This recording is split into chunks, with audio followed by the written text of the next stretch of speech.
Okay, guys, I think we can get started. Can you hear me? Okay.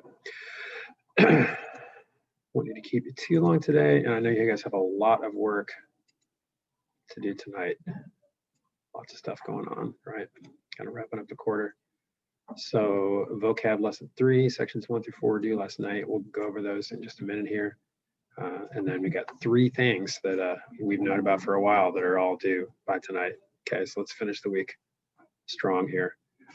Lesson 6, grammar, personal narrative final draft. I see 5 people have already turned that in. That's cool. You guys have that off your backs.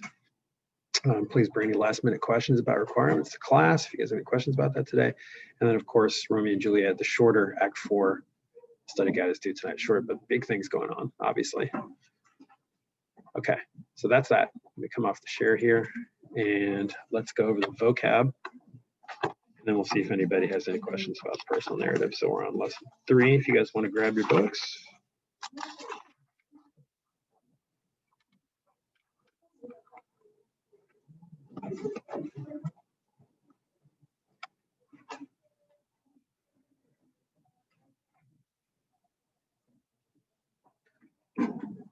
Okay, lesson 3, words and context. Number 1, can someone share the words that you filled in there?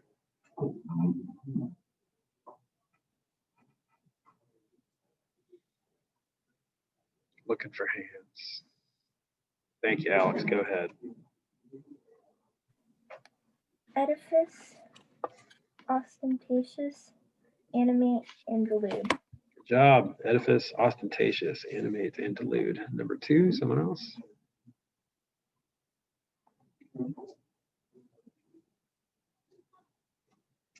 Wrapping up participation, folks. All right, Roman, go ahead.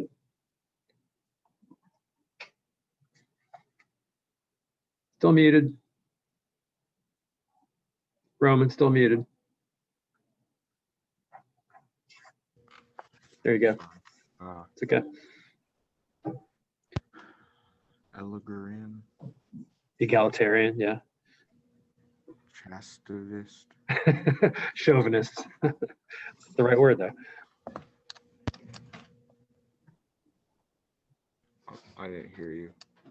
Oh, I was just giving you pronunciations. Chauvinist. You're right so far. Egalitarian, chauvinist, and then the last one you had? Belated. Belated. All right, good job. Number 3, somebody else. Ella, go ahead. So I had needed for the first one, berserk for the second one, and then ambidextrous for the third one. Very good. Perfect.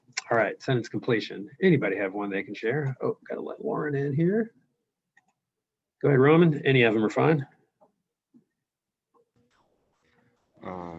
Janet bought a belated graduation gift for Mike because she couldn't attend the graduation in the week prior. Sure. Ella.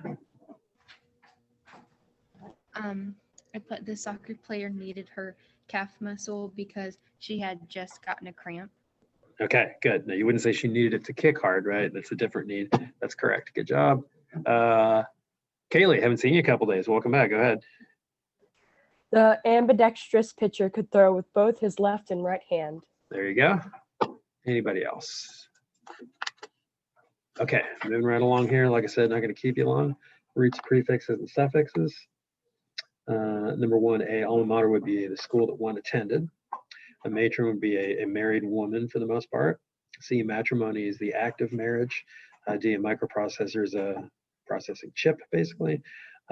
Micrometer is a device for measuring small objects, and automatic means self-regulating or self-regulatory. Number 2, mothers are known to have certain maternal instincts, and then a little bit later, family's lineage is traced through the mother's side of the family instead of the father's in a matriarchal society, right?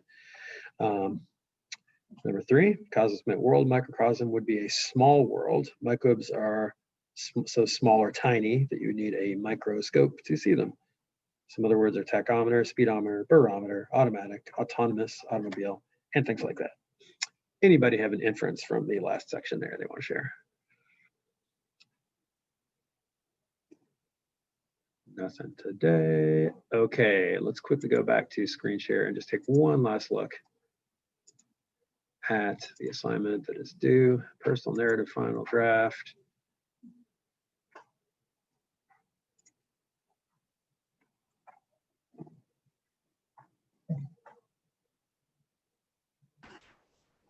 And let's look at that rubric one more time. Get you guys out of the way here. All right, introduction. Opening device should be broad. Don't just start the story, okay? Something to hook your reader without just starting to tell the story. Anybody has me, does anybody want paper copy? Thesis, yeah. Somebody needs to mute over there. Thesis, which focuses on self. It shouldn't just be a generalization about the pandemic, right? Body paragraphs. Somebody needs to mute. Who is that? It's Roman. Roman, you Can need to put your you mute back on. so- I'm sorry. Okay, thanks, all. Body paragraphs need to build up, describe, and show. Part of the key to this is, right, hold back on describing your emotional reaction in that middle paragraph and save that for the last body paragraph, okay? Conclusion, obviously restate the thesis. Most of you guys are getting that fine. And then make sure that what you present in the end of the conclusion is different from that body paragraph that showed emotional reaction, because that was at the time, right? Part of the purpose of the paper is to kind of make a contrast, right? To between how you felt then and how you look back at it now. That's part of the key to the paper.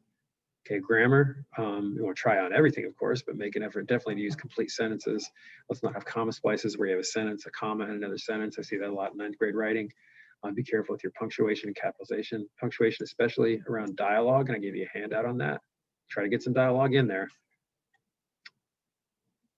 Okay, attempt at dialogue or figurative language if that's your thing, and you can get some creative comparisons in there. I know we haven't had a big lesson on that, but that's always good too. It was like paragraphs indented and double spaced, like we looked at in the model, which I can show you one more time quickly here, right? It should look like that. Please no extra space between the paragraphs. Use your tab key to indent 12-point times New Roman. Transitions, remember you also have a handout on that, okay? The more the better, as long as they make sense, makes the paper flow. It doesn't have to be every single sentence, but things that kind of establish, you know, chronology next, things that establish, you know, contrasts, or therefore, you know, this happened, so this happened. However, if something seems to shift, all kinds of different things you can use there to make your writing flow. You should always keep that in mind in any writing piece. All right, does anybody have any questions about that paper? Please don't be late. Get that thing in tonight. Shouldn't be that much work if you've done the outline and if you started. Okay, so I'm gonna let you go, get to your work. Okay, sounds good. And don't forget Romeo and Juliet too. See ya.